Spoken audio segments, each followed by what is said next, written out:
Uma vez, esse é o quinto sermão da série. Estamos tratando aqui sobre encontros transformadores com Jesus. Cada domingo estamos tendo a oportunidade de ver um personagem ou mais de um que foram impactados com a presença de Jesus.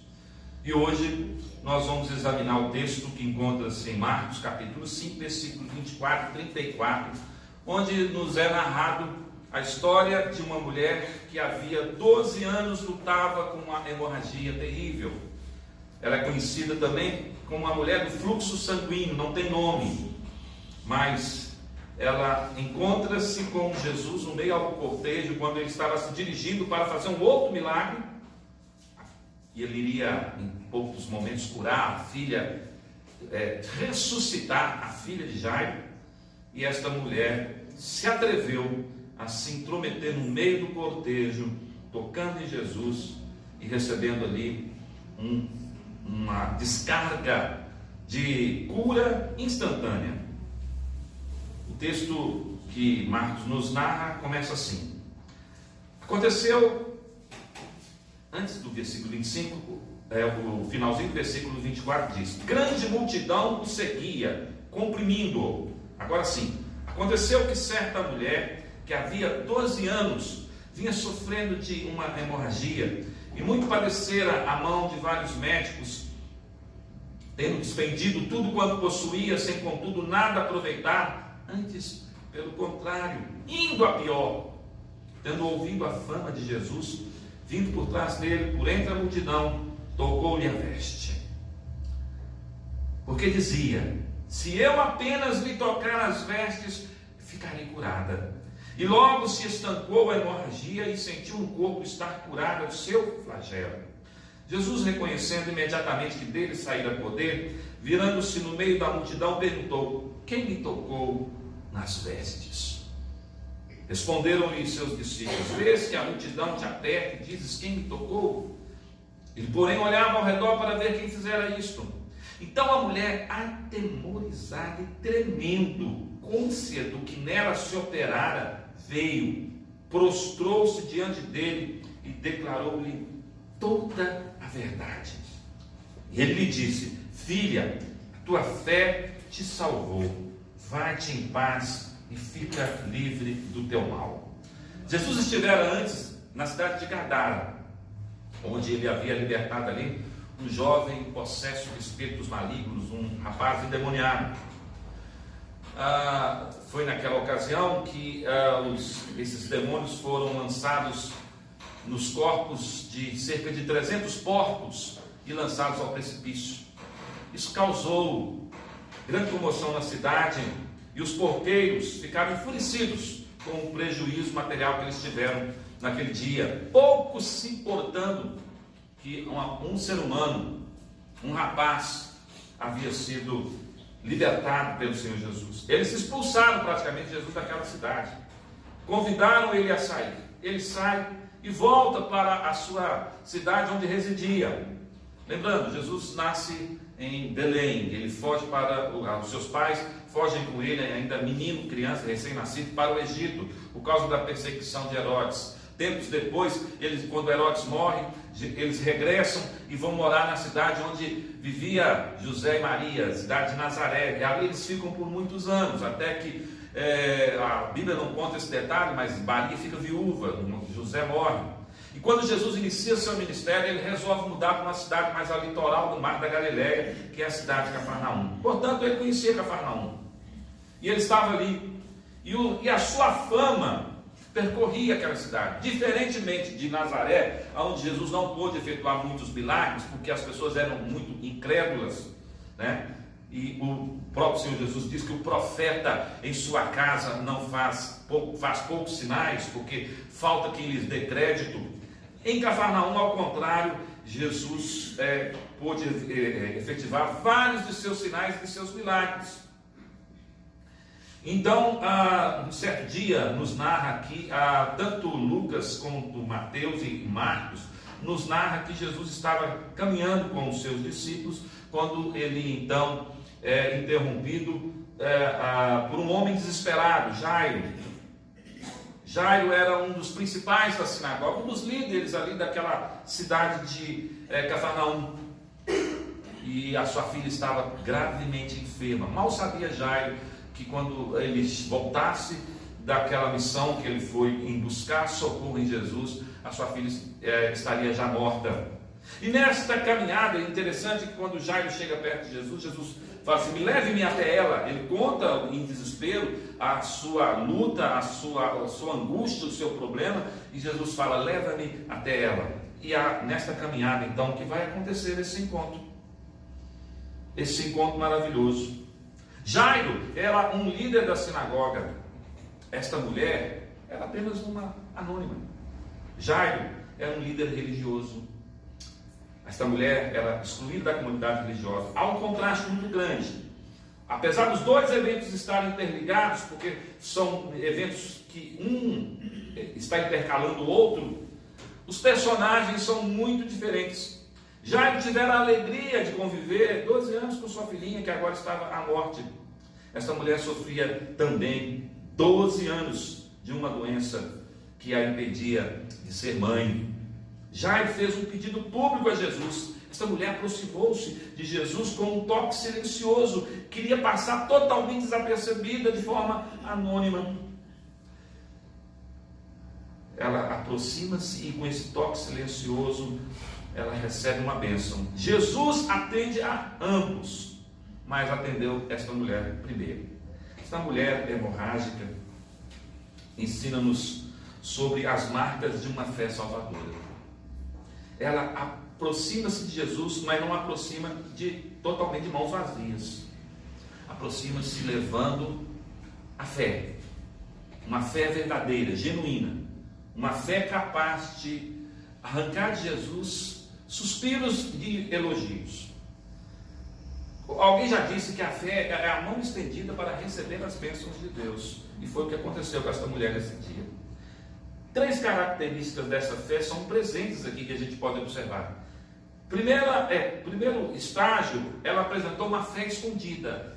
Só ela falava consigo mesmo, de forma particular. Se eu tocar nele, se eu ao menos tocar nas suas vestes, eu serei curada. Depois, nós temos um segundo estágio.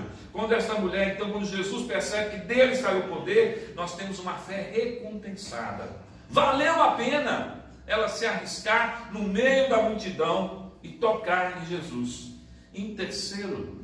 Uma terceira característica, nós vemos ali uma fé também revelada. Não pode ficar no anonimato. Jesus então revela: alguém tocou em mim, e tocou de uma maneira especial, ou seja, tocou com fé, de tal forma que de mim saiu poder. Eu queria considerar 3 coisas com os irmãos nessa noite a respeito desse texto aqui. 3 verdades que nós podemos aprender com esta mulher. Um minutinho, só que o meu mouse está bugando, como diz a Rebeca. Vou passar aqui no slide para vocês.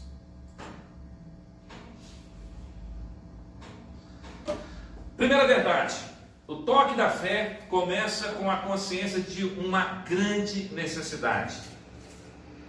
É preciso, irmãos, antes de nós recebermos uma bênção de Deus, um milagre de suas mãos, um sinal que só Ele pode fazer, que a gente muitas vezes, até com desespero, com sofrimento, com angústia, estamos buscando. É preciso primeiro ter a consciência desta necessidade, e só Ele pode nos socorrer.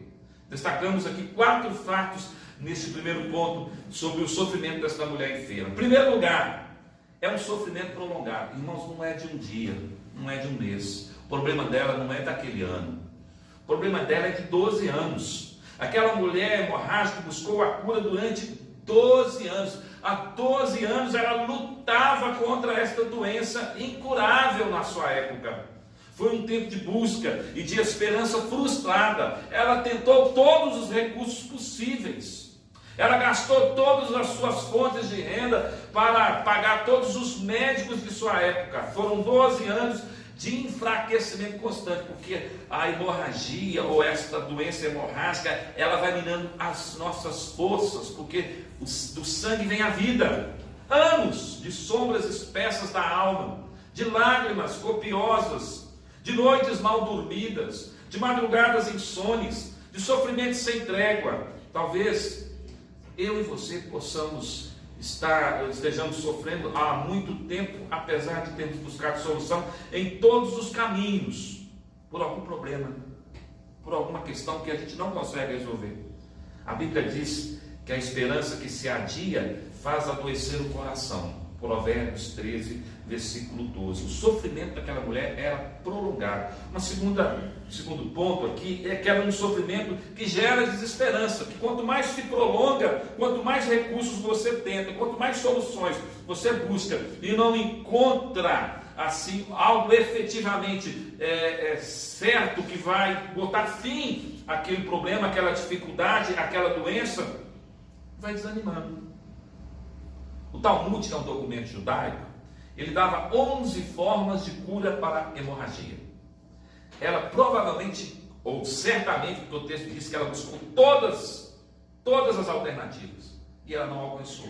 Ela procurou todos os médicos. Aquela mulher gaseou tudo que tinha com vários médicos. Era uma mulher batalhadora, incansável na busca da solução para a sua vida. Ela não era passiva nem omissa. Essa é uma característica muito interessante, porque se de fato ela buscou todos os recursos, quer dizer que ela não se acomodou.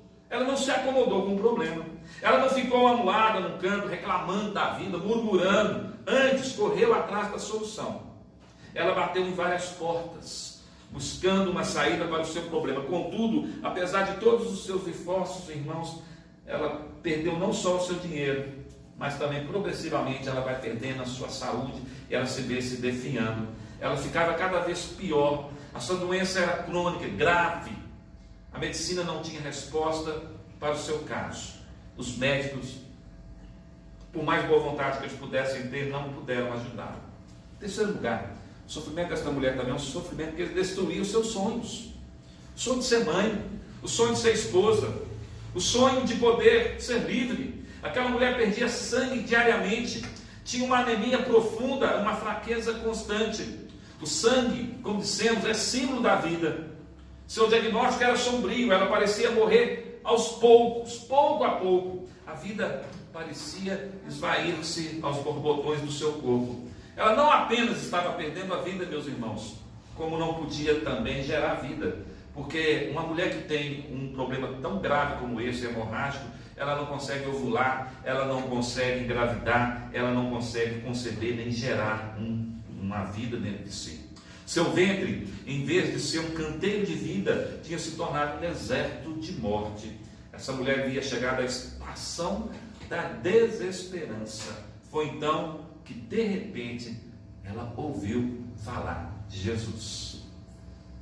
E aí, nós temos aqui uma quarta característica desse sofrimento. Após ela ouvir falar de Jesus, ela o busca. Mas também, antes disso, esse sofrimento lhe produzia terríveis segregações. A mulher hemorrágica enfrentou pelo menos 3 tipos de segregação, de separação, por causa da sua enfermidade. A primeira é a segregação conjugal. A lei judaica é muito rígida. Uma mulher com fluxo de sangue não podia relacionar-se com seu marido. E possivelmente seu casamento já estava abalado, se não terminado.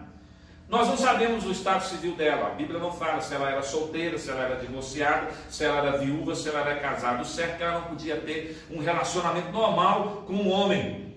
Ela não poderia se casar se fosse solteira. E se fosse casada, ela não poderia ter relações íntimas com o homem, porque ela era uma mulher menstruada durante 12 anos. Durante 12 anos aquela mulher tinha um fluxo ininterrupto de sanguíneo. E isto vedava, a lei de Moisés vedava e ainda veda, proibia as relações sexuais quando a mulher estava nos seus dias. E aquela mulher não estava nos seus dias, ela estava nos seus anos. Há 12 anos ela vivia daquela forma. Além disso, havia uma segregação social. Uma mulher com hemorragia não poderia também relacionar-se com outras pessoas ter contato, tocar em pessoas. Ela era considerada como uma leprosa, impura.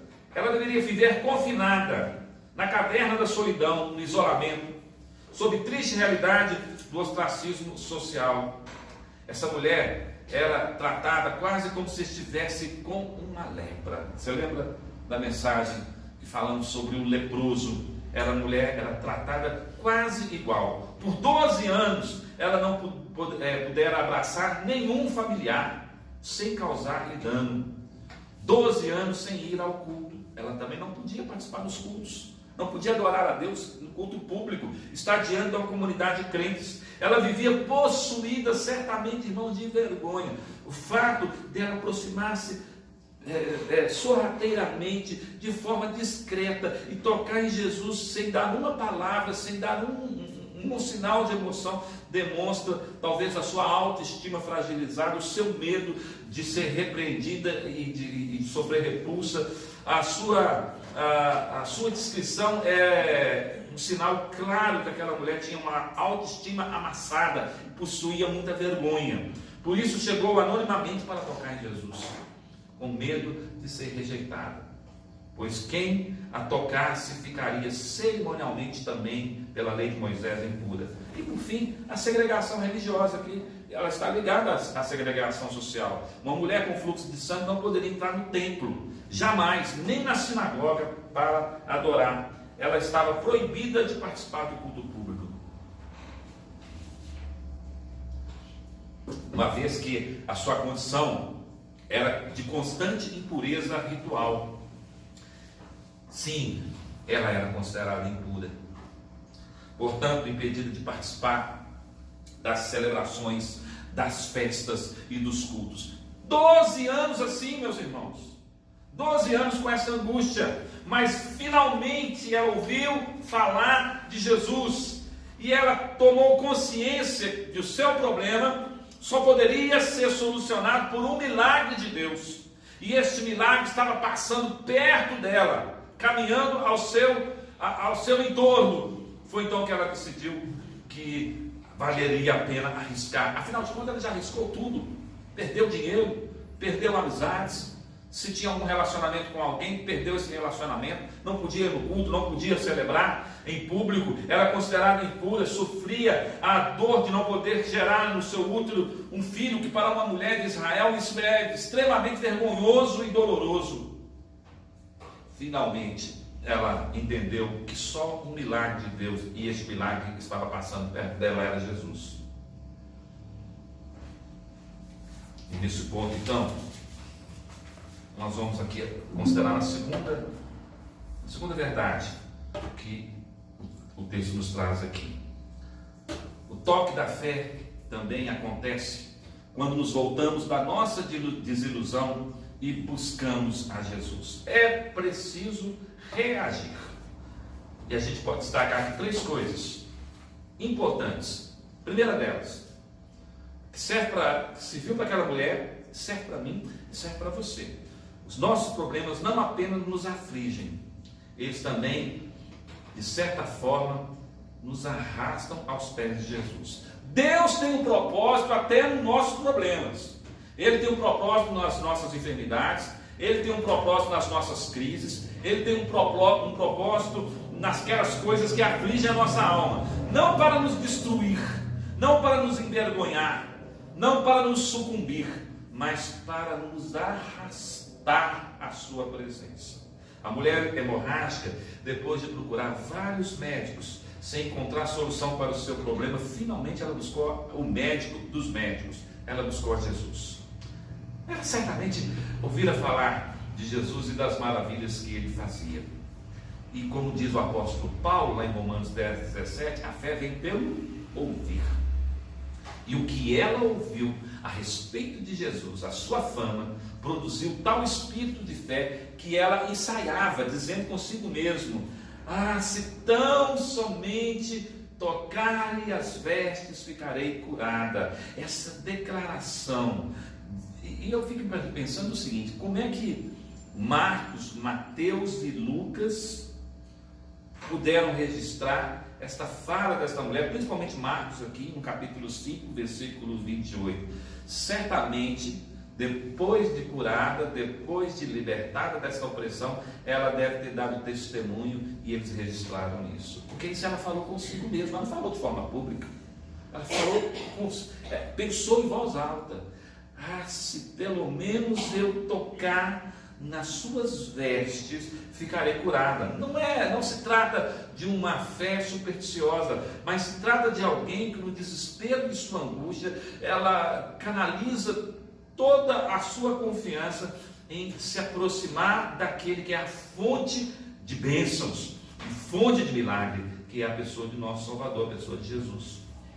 Ela não somente disse que seria curada se tocasse as vestes de Jesus, mas de fato ela foi e tocou. Ela não somente planejou, mas ela executou, por providência divina. Louvado seja o nome do Senhor. Às vezes, meus irmãos, nós somos levados a Cristo por causa de um sofrimento, por causa de uma enfermidade, pode ser por causa de um casamento rompido, pode ser uma dor que nos aflige, um problema sem solução, e nós somos levados àquele que é a fonte das soluções. Essa mulher rompeu todas as barreiras e foi tocar nas vestes de Jesus. Segundo lugar, aqui ainda no ponto 2, quando os nossos problemas parecem insolúveis, ainda podemos ter esperança. A conversa que Jesus teve com Nicodemos, vocês lembram disso? Nicodemos falou assim: como posso eu nascer de novo? Poderia eu entrar no ventre da minha mãe novamente e nascer outra vez? E Jesus então o repreendeu, dizendo: Nicodemos, você que é mestre em Israel, deveria estar ensinando essas coisas, ainda tem que aprender. Aquilo que é impossível aos homens, Jesus disse, é possível a Deus. Aquilo que é impossível aos médicos, é possível a Deus. Aquilo que é impossível aos conselheiros matrimoniais, é possível a Deus.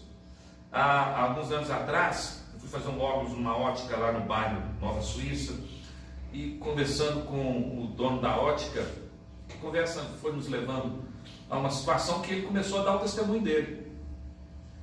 E ele me disse que ele era cristão já há poucos anos, mas que Jesus havia salvado o seu casamento. Eles já tinham passado, ele e a esposa na época, haviam passado em crises conjugais, procuraram um tratamento com terapeutas, com psicólogos, com psicanalistas. E eles já haviam tomado uma decisão, dizer que uma decisão, inclusive, serena, um diálogo entre os dois, não tem jeito mesmo, vamos botar fim, vamos efetuar um divórcio amigável, não vai ser litigioso. Eles chegaram à conclusão que não se amavam mais e que não iriam mais viver juntos. E alguém então, um amigo cristão, disse para eles assim: escuta, vocês já tentaram uma solução em Jesus? Eles disseram: não, como assim uma solução em Jesus? Eu vou convidar vocês para ir num culto público da nossa igreja, onde vai ter uma palestra falando justamente sobre casamento. Vai lá, tenta, uma última vez, uma última tentativa. Se quem sabe alguma coisa desperta ali naquele momento e vocês não mudam de ideia. Aquele moço me contou que ele e a esposa estavam incrédulos quanto a isso, mas eles falaram assim: não custa nada, até mesmo para agradar nosso amigo que nos fez um convite. Então, gente, vamos lá. E eles foram. Dizer que foi num culto, nesse evento, num sábado, mas que na segunda-feira eles já tinham um encontro com um advogado para assinar as procurações para tratar do divórcio. E quando eles foram nesse encontro, um milagre aconteceu. Deus falou poderosamente no coração de ambos. E eles se converteram naquela noite, meus irmãos. Houve uma conversão. Eles foram tocados, transformados, regenerados, nascidos de novo. E quando ele se viu, olhou para a esposa estava em lágrimas, e quando a esposa olhou para ele também estava em lágrimas, e os dois se abraçaram, e ali renovaram o seu pacto, e o amor que parecia ter morrido, ressuscitou junto com eles. Eu ouvi esse testemunho, eu fiquei assim, muito impactado com esse testemunho desse irmão. E mais confirmado ainda no meu coração de que Deus é capaz de ressuscitar e de fazer milagres aonde os homens já sepultaram, não há mais esperança, onde não tem mais solução. O Senhor Jesus se apresenta como a solução. A mulher ouviu falar da fama de Jesus, e quando tudo parecia estar perdido, ela descobriu que ainda havia uma saída, e essa saída era Cristo. Ela ouviu sobre a fama de Jesus, que ele dava vista aos cegos, que ele purificava os leprosos, que ele libertava os cativos, que ele levantava os coxos, que ressuscitava os mortos, devolvia o sentido da vida aos pecadores que se arrependiam. Então ela foi a Jesus e foi curada instantaneamente. Jesus estava atendendo a uma urgente necessidade. Ele estava indo em direção à casa de Jairo, um homem importante para curar sua filha que estava à morte. Mas Jesus para tudo para cuidar desta mulher. Ela pode não ter valor nem prioridade entre a multidão, mas para Jesus ela tem todo o valor no mundo. E talvez você que está me ouvindo nessa noite pode ter se sentindo assim, muitas vezes desvalorizado. Muitas vezes você pode sentir assim que o mundo não te dá o valor, as pessoas não te valorizam. Mas sabe de uma coisa, tem alguém que nos valoriza, que para tudo está disponível 24 horas para nos escutar, para nos acolher, para nos socorrer, para nos atender. É a pessoa de Jesus. Quando nós tocamos em Jesus com fé, nós podemos ter a certeza de que alguma coisa boa pode acontecer. Dele só podemos receber coisas boas. No meio da multidão que comprimia Jesus, a mulher tocou em suas vestes. E ele perguntou: quem me tocou as vestes? Os discípulos ficaram indignados com isso. Os discípulos disseram para Jesus: Senhor, como é que o Senhor nos faz uma pergunta dessa? A multidão está te comprimindo. Sabe, quando uma pessoa, uma celebridade está andando no meio da multidão e não tem como, mas Jesus falou: alguém me tocou de uma maneira diferente, porque eu senti que de mim saiu um fluxo de poder. Instantaneamente, à medida que saiu o fluxo de poder de Jesus, o fluxo de sangue daquela mulher se estancava. Podemos perceber pelo menos 4 características do toque desta mulher nas vestes de Jesus. Primeiro, foi um toque intencional. Ela não tocou em Jesus acidentalmente, ela não esbarrou nele. Ela pretendia tocá-lo, ela planejou tocá-lo. Segundo, foi um toque proposital. Ela desejava ser curada do seu mal que a atormentava havia 12 anos. Havia propósito em se aproximar e em tocar. Terceiro, foi um toque de muita confiança. Ela foi movida por fé. Ela substitui o desespero por um momento pela fé. E ela foi acreditando que Jesus tinha poder para restaurar a sua saúde. E quarto, foi um toque extremamente eficaz. Quando ela toca em Jesus, ela fica imediatamente livre do seu mal. E ela percebeu isso, que naquele instante havia sido curada. Sua cura foi completa e cabal. Ela recebeu 3 curas ali, irmãos, naquele dia, naquele momento. Primeiro, a cura física. O fluxo de sangue foi estancado. Ela sentiu isso instantaneamente no seu corpo. Segundo, ela recebeu uma cura emocional. Jesus não a desprezou, mas a chamou de filha. Olha que nome, de forma carinhosa de tratamento. Filha. E lhe disse: te anima, tem bom ânimo. E a terceira cura que ela recebeu foi uma cura espiritual. Jesus lhe disse: tua fé te salvou. Tua fé te salvou. O primeiro toque daquela mulher foi um reconhecimento da sua necessidade. O segundo toque foi quando ela se voltou, abandonando a desilusão e buscando verdadeiramente a Jesus. E o terceiro ponto que eu quero destacar, a terceira verdade aqui nessa noite, é que o toque da fé acontece quando o contato pessoal com Jesus é o nosso maior objetivo de vida. 4 fatos merecem destaque. Primeiro, muitos comprimem a Cristo, a multidão comprimiam, mas somente aqueles que tocam com fé no meio da multidão chamam sua atenção. Agostinho, comentando essa passagem, disse que uma multidão o aperta, mas só essa mulher o toca. Foi o alcance de sua fé e não o toque de sua mão que lhe assegurou a cura que buscava. Não foi o toque da superstição, mas da fé. Pela fé nós cremos, irmãos, vivemos, permanecemos firmes, andamos e vencemos. Somos movidos por fé, não por sentimentos, não por superstições. Pela fé nós temos paz e entramos no descanso de Deus. A multidão vem, a multidão vai, mas só essa mulher toca e só ela recebe a cura. Aos domingos, multidões vão às igrejas. Aqui e ali alguém é encontrado chorando por seus pecados, regozijando-se em Cristo pela salvação. E então Jesus pergunta no seu íntimo: quem me tocou? Quem me tocou? Você é essa pessoa capaz de tocar em Jesus dessa forma? Muitas pessoas vêm à igreja porque estão acostumados a vir. Acham errado deixar de vir. Mas estar em contato real com Jesus não é o que esperam acontecer no culto. Talvez você ou seja alguém assim, ou talvez conheça alguém assim.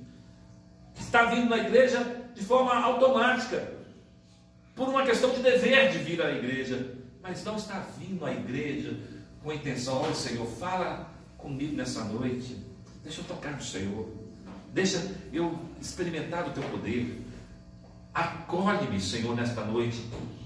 As pessoas continuam vindo e vindo até Jesus voltar, mas só despertarão tarde demais quando já estiverem diante do tribunal de Deus para darem contas de sua vida. Não basta vir, mas tem que vir para tocar. Alguns vêm para orar, mas não tocam em Jesus pela fé. Outros se assentam ao redor da mesa do Senhor para tomar do pão do cálice, mas não têm comunhão com Cristo. Outras são batizadas, mas não com o batismo que regenera, o batismo do Espírito. Comem o pão, bebem o vinho, mas não se alimentam verdadeiramente de Cristo. Cantam, oram, ajoelham, ouvem, mas isso é tudo. Elas não tocam o Senhor, nem vão para casa de forma em paz. Essa mulher tocou em Jesus sobre grandes dificuldades. Havia uma grande multidão embaraçando o seu caminho. Ela teve que se espreitar entre a multidão. Ela teve que, de alguma forma, arrumar uma brecha ali no meio daquela multidão. Mas ela não desanimou. Ela estava no meio da multidão, apesar de estar enferma, fraca, impura e rejeitada. Ela toca em Jesus de forma secreta. Irmãos, vá a Jesus, mesmo que a multidão não perceba, mesmo que os homens não reconheçam, que a sua família não saiba, pois Ele pode libertar você do seu mal. Ela toca em Jesus sobre um senso também de indignidade. Por que ela fica atemorizada, tremendo de medo, quando Jesus fala: alguém me tocou? Ela por um instante, ela hesita em se revelar, mas de repente, vendo que não tem mais jeito, ela fala: eu te toquei, Senhor. Porque ela sabia que estava impura por causa do seu problema. Por ser cerimonialmente impura, ela estava então coberta de vergonha e medo. Conforme o ensinamento da lei judaica, o toque dessa mulher deveria ter tornado Jesus impuro. Assim como o leproso que Jesus tocou, também deveria tornar Jesus impuro. Entretanto, o impuro se torna puro, porque foi tocado, ou que dele sai o poder daquele que é totalmente puro e santo. Ela tocou em Jesus de uma maneira também muito humilde. Ela tocou por trás, silenciosamente, nas suas vestes. Ela prostrou-se, ela ajoelhou-se, trêmula a seus pés. O Senhor, Ele não resiste àqueles que humilham diante da sua presença. Ele resiste ao soberbo, mas Ele dá graça aos humildes. Quando nos humilhamos, irmãos, Deus nos exalta. Eu tenho experimentado isso em minha vida. Muitas vezes já passei por situações humilhantes, mas Deus, em sua graça, também tem me exaltado de acordo com o seu querer. Ela não tocou em outra pessoa. Ela não tocou em Pedro, não tocou em João ou em Tiago, que estavam ali, discípulos de Jesus, mas ela tocou em Jesus. foi liberto do seu mal. Em segundo lugar, aqueles que tocam a Jesus pela fé são totalmente curados. Dois fatos podem ser destacados sobre a cura desta mulher. Sua cura foi imediata. A cura que ela procurou em vão durante 12 anos foi realizada naquele momento, e de graça. Ela não gastou um centavo a mais para receber aquela cura. E ela também foi completa. Embora o seu caso fosse crônico, ela foi completamente curada. A cura completa para o maior pecador. A cura completa. Ainda que uma pessoa seja rejeitada ou esteja afundada no pântano do pecado, há perdão e cura para ela. Ainda que uma pessoa esteja possessa de demônios, há cura para ela. Ainda que uma pessoa esteja com a mente cheia de dúvidas, elas poderão ser dissipadas quando Jesus for tocado pela fé. Minha oração tem sido: Deus, toca nos meus filhos, toca naqueles que eu quero bem, para que eles possam ser libertos, curados, transformados, nascidos de novos, regenerados. Um milagre possa acontecer dentro do meu lar e nos lares dos irmãos da nossa igreja. O toque de Jesus salvou essa mulher fisicamente ao restaurar sua saúde, salvou-a socialmente ao restaurar sua convivência com outras pessoas na comunidade, salvou-a espiritualmente, capacitando-a a participar novamente da adoração a Deus no templo e das festas religiosas de Israel. Irmãos, hoje eu e você podemos tocar nas vestes de Jesus, como nós cantamos aqui nesta noite, e ver estancado, quem sabe, uma hemorragia existencial. Talvez tenhamos vivido momentos depressivos, de tristeza, que só Jesus pode estancar. Toque nas vestes de Jesus, pois Ele pode pôr um fim na nossa angústia. Em terceiro lugar, aqueles que tocam em Jesus são conhecidos por Ele. Jesus perguntou: quem tocou nas minhas vestes? Versículo 30. Você pode ser uma pessoa estranha para a multidão, desconhecida, anônimo, mas não é para Jesus. Seu nome pode ser apenas alguém, e Jesus saberá quem é você. Se você o tocar, haverá duas pessoas que saberão: você e Jesus. Alguém me tocou, porque senti que de mim saiu o poder, registrou Lucas no capítulo 8, versículo 46.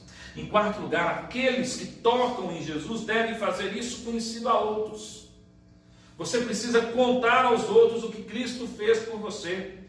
Jesus quer que você torne conhecido aos outros tudo que Ele fez em você e por você. Por que Jesus parou e fez questão, apesar do perigo iminente que aquela mulher poderia sofrer, alguma repreensão, alguma retaliação, porque as pessoas certamente de Cafarnaum conheciam ela?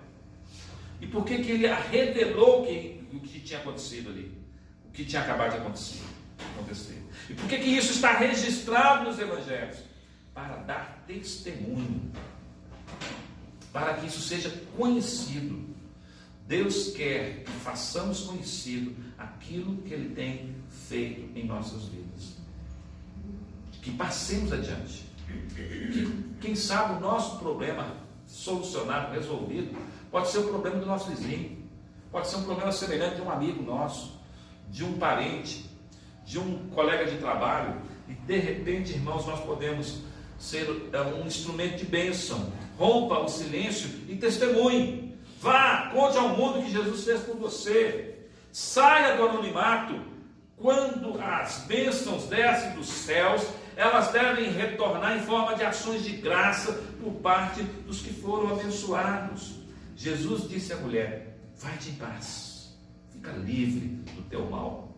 A bênção que Jesus despediu à mulher é uma promessa para eu e você agora. Vai-te em paz, fica livre nesta noite do teu mal. Contudo, agora você pode voltar para casa livre, curado, perdoado, salvo. Vai em paz, fica livre do seu mal. Que Deus possa nos abençoar. Vamos orar, irmãos. Feche os olhos, fique em pé e vamos receber a bênção. Pai bendito, Deus amado, sela no nosso coração aquilo que ouvimos nesta noite. Nós queremos também, de uma forma especial, tocar nas tuas vestes, simbolicamente, Senhor, tocar no Senhor. para que possamos experimentar esse fluxo de poder que vem de Ti, e que é abençoador, terapêutico, que traz cura, que liberta, que apazigua a nossa alma. Ó Senhor, que traz soluções para problemas muitas vezes insolúveis. Ajuda-nos, socorre-nos, Senhor, nesta noite, e que saiamos daqui de uma forma livre de todas as preocupações que roubam a alegria do nosso coração. Que possamos descansar e repousar no Senhor e confiar na Tua santa providência, de que o Senhor está cuidando de nós. Abençoa-nos, ó Deus. Leva-nos em paz ao retorno dos nossos lares, guarda as nossas vidas, livra-nos de todo o mal e sustenta-nos. Estenda esta bênção àqueles irmãos que não puderam estar conosco nesta noite, e abençoa o Teu povo que aqui se reúne em nome de Jesus. Amém. Que a graça e a paz de nosso Redentor e Salvador Jesus Cristo, amor de Deus, o nosso Pai, Criador e sustentador do universo, as doces consolações, a direção firme e segura do Espírito Santo repouse sobre todos vós, e sobre todos vós permaneça hoje e para todos sempre. Amém. Amém. Irmãos, podemos sentar.